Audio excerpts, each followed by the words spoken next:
4 বছরের রিলেশনশিপ মানে? ঐশী, তুমি কিছু বলতেছো না কেন? 4 বছরের রিলেশনশিপ মানে কি? আমি কি ছিলাম তাহলে? কেই ছেলে? জানি না, আমি কিভাবে বলবো? আমি চিনি না। চেনো না মানে? তুমি আমাকে ভুলে গেছো?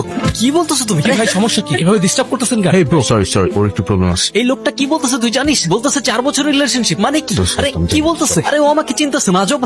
আরে কি করতেছস? কোথায় নিয়ে যেতেছস তুই আমার? আরে শান্ত হ। কি শুরু করছিস তুই? এখানে সবার সামনে আপনি সিনক্রেট করতেছিলি কেন? তুই শুনছস ঐশীর হাজবেন্ড কি বলছে? ওদের 4 বছরের রিলেশনশিপ কিভাবে? আমি ছিলাম না 2 বছর, ওদের 4 বছর রিলেশনশিপের পর বিয়ে কিভাবে হয়?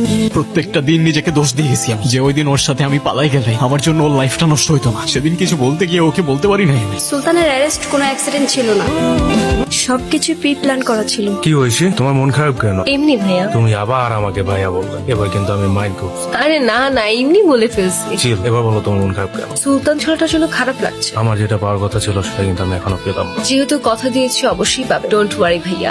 আবার ভাইয়া? সরি আর বলবো না ভাইয়া, প্রমিস। সেদিন যখন ঐশীর মুখ থেকে কথাগুলো শুনছিলাম, নিজেকে বিশ্বাস করতেই কষ্ট হচ্ছিল। ভালো তো আমিও বাসতাম তোমাকে, কিন্তু তুমি তো ভুল মানুষকে ভালোবাসছো সুলতান। হ্যালো, কোথায় তুমি? কখন আসবা? তাড়াতাড়ি আসো, আমার একা একা ভয় লাগছে।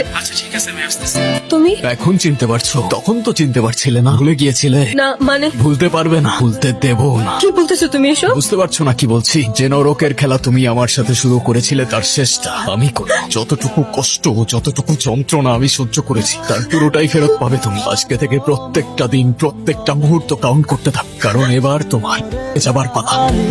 তুমি আসছো? হাতে কি হয়েছে? আরে আসছিলাম, হঠাৎ একটা আননোন নাম্বার থেকে কল আসে। কিছু বুঝে ওঠার আগেই পেছন থেকে একটা গাড়ি এসে লিটারেলি ধাক্কা দেয়। কি একটা দেশে বাস করি যেখানে আমাদের লাইফের কোনো সেফটিই নেই।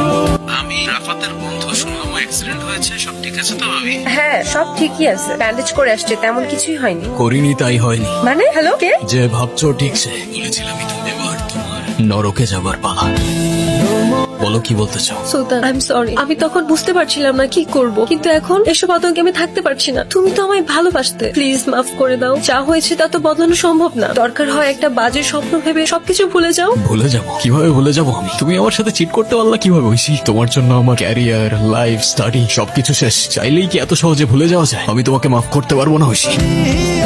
আমি জানতাম তুমি আজকে আমাকে জানতেই যখন তাহলে আসছো কেন? এটা দেখতে যে আমি যাকে এত ভালোবাসতাম, সে আমার চোখের থেকে তাকিয়ে কিভাবে আমায় পারে। কেউ কিচ্ছু জানবে না, তুমি চলে যাও। আমার তোমার প্রতি আর কোনো অভিমান নাই, চলে যাও তুমি। তারপর তারপর আর কি? ছেলেটা মারা গেল, ঐশী চলে গেল, ব্যাস কাহিনী শেষ। কিছু একটা মিসিং মনে হচ্ছে। মিসিং? কি মিসিং? এন্ডিংটা কেমন যেন। রাইট, এন্ডিংটা ঠিক জমে নাই। কোনো সমস্যা নাই, আমার কাহিনী আমি চেঞ্জ করে দেবো। সুলতান, নট নাও। তুমি তো জানো সিগারেটের ধোঁয়ায় আমার ব্রিদিং প্রবলেম হয়। এন্ডিংটাই কি মিসিং লাগছে বলো তো? ছেলেটা তো বলেছিল এবার মেয়েটা নরকে যাবার পালা, কিন্তু এটা তো কিছুই হলো না। কে বলেছে কিছু হয়নি? বলো কি বলতে চাও? দেখো, যা কিছু হয়েছে তা তো বদলানো সম্ভব না। দরকার হয় দুঃস্বপ্ন ভেবে সবকিছু ভুলে যাও। ভুলে যাবো? কিভাবে ভুলে যাবো আমি? তুমি আমাকে চিট করতে পারলা কিভাবে ঐশী? তোমার জন্য আমার লাইফ, ক্যারিয়ার, স্টাডি সবকিছু শেষ। চাইলেই কি এত সহজে ভুলে যাওয়া যায়? তোমাকে আমি মাফ করতে পারবো না ঐশী, তোমাকে আমি করতে পারলাম না।